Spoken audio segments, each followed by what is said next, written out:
कि जिनकी रगों में रक्त राष्ट्र का बहा हो ऐसे, जिनकी रगों में रक्त राष्ट्र का बहा हो ऐसे पावन प्रदीप्ति के प्रभास को न भूलना।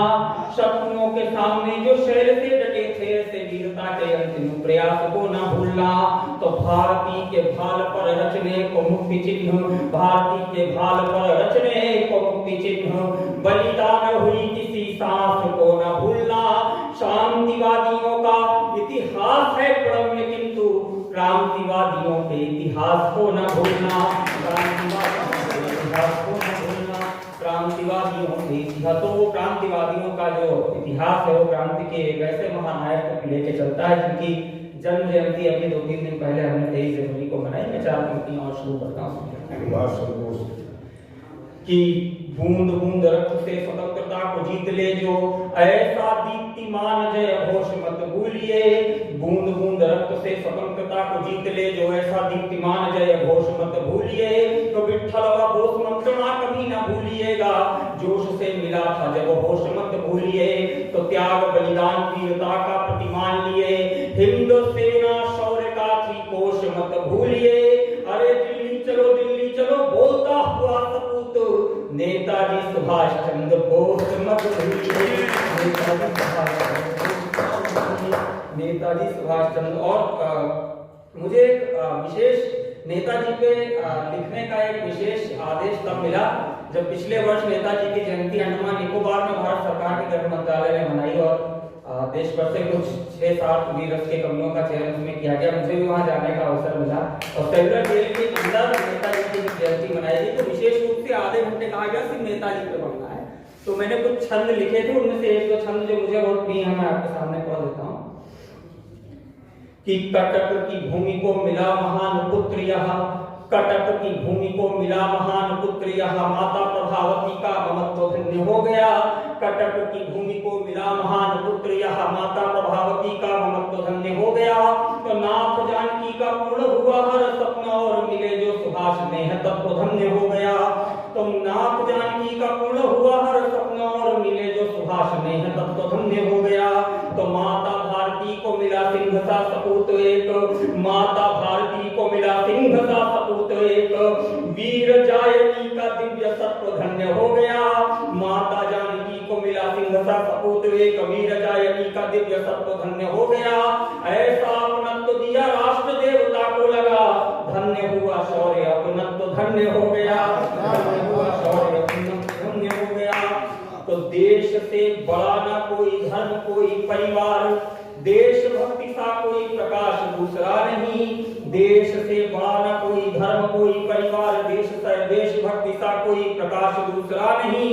साथ ही नहीं कोई आत्मबल सा जहाने और कर्म से अधिक कुछ खास दूसरा नहीं।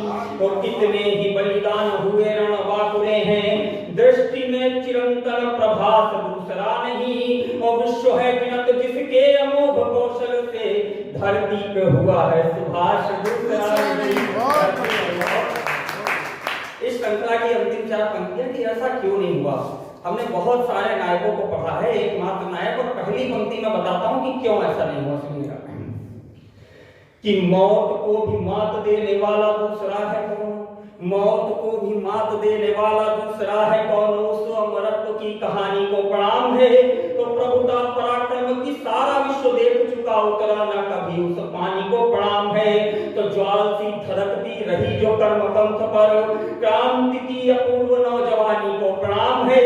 सदियां करेंगी यादव भारती के नाहर को, अमर सुभाष बलिदानी को प्रणाम है, अमर सुभाष बलिदानी। और एक निश्चित रूप से क्योंकि आज मैंने भी चयन ऐसा किया है कि मंचों का कोई चयन नहीं है, अच्छे लोग बैठे हैं अच्छी संख्या में, 2-3 मिनट की एक रचना आपको बीच में पढ़ता हूँ। और विशेष रूप से ये रचना यहाँ के लिए ही मुझे लगता है क्योंकि स्वागत है भैया, स्वागत। मुझसे कहीं ज्यादा जानकार लोग सामने रजनीश जी बैठे हैं, सामने साहा जी बैठे हैं, मैं पढ़ने की कोशिश करता हूँ।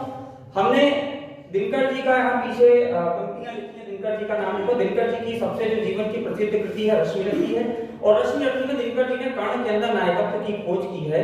मैंने महाभारत को दोबारा से एक बार रिवर्ट करने की कोशिश की और कथा का जो मूल नायक है, क्योंकि कई बार जब कर्ण में नायकत्व की खोज होने लगी तो जो मूल नायक अर्जुन है कहीं ना कहीं उस पे ही लोगों ने संदेह उठाना शुरू कर दिया। मैं एक रचना आपको भी सुनाऊंगा। कथा में एक दृश्य आता है जहां आपने देखा कि इंद्रदेव धोखे से जाकर के कर्ण से उसका कवच और कुंडल मांग लेते हैं। अर्जुन शिकायत करता है अपने पिता से कि पिता अगर आप उस दिन जाकर कर्ण से कवच और कुंडल ना मांगते तो भी मैं युद्ध जीतता, लेकिन आपने मेरे शौर्य पे सदियों सदियों के लिए एक प्रश्न चिन्ह लगा दिया। थोड़ी सी पंक्तियों की एक रचना सुनिएगा। स्वागत। हे पिता, आपके पद चिन्हों पर चलता एक अनुचारी हूँ। हे तात, आपकी अनुकंपाओं का प्रतिफल आभारी हूँ। हे प्रभु, मुझे जीवन के संग जीवन का अर्थ दिया तुमने, दे दिया सौष्ठव तन, उसमें अपनी सामर्थ्य दिया तुमने, यश बल बुद्धि के संग संग दिग्विजयी वरदान दिए तुमने, मेरे निशंग में अनगिन ही दिव्यास्त्र महान दिए तुमने। हे भगवान, तुमने लिया ना कुछ, तुमने सीखा बस देना। हे भगवान, तुमने लिया ना कुछ, तुमने सीखा बस देना। पर एक शिकायत है सुख की, अन्यथा इसे ना लेना। यदि अंगराज से मांग लगाते आप कवच और कुंडल, इस घटना को इतिहास न लिखता तो फिर अर्जुन का छल। मैं वक्ष सहित उस अभिमानी का कवच आपको देता, कानों के संग कुंडल उतार प्रतिशोध समूचा लेता। लेकिन यदि कहीं आपकी शंका सही सिद्ध हो जाती, यदि विजय श्री की जगह वीरगति मेरे हिस्से आती, तो भी प्रिय प्रतिद्वंदी से अंतिम युद्ध रचा तो लेता। मैं प्राण गंवा देता और क्षत्रिय धर्म बचा तो लेता। मैं प्राण गंवा देता और क्षत्रिय धर्म बचा तो लेता। हर युद्ध भूमि में एक योद्धा की तय होती है जय, और दूसरे को सहनी पड़ती है कठिन पराजय। मेरे हिस्से में इनमें कोई एक भी यश न आया। कितने अपढ़ों और कुपढ़ों ने मुझ पर संदेह जताया। हे सदा लीक से हटकर अपनी कलम चलाने वालों, हे नव दिन करो सुनो अर्जुन पर प्रश्न उठाने वालों, अपने भुजबल पर बढ़ा सदा मैं युद्ध भूमि में आगे। जब सबने सेना मांगी मैंने कृष्ण निहत्थे मांगे, जब सबने सेना मांगी मैंने कृष्ण निहत्थे मांगे। दिनकर जी ने जो लिखा उसे बस अंतिम सत्य न मानो। मैं मूल कथा का नायक अर्जुन हूँ, मुझको पहचानो। मैं मूल कथा। बहुत बहुत धन्यवाद। जय हिंद, जय भारत।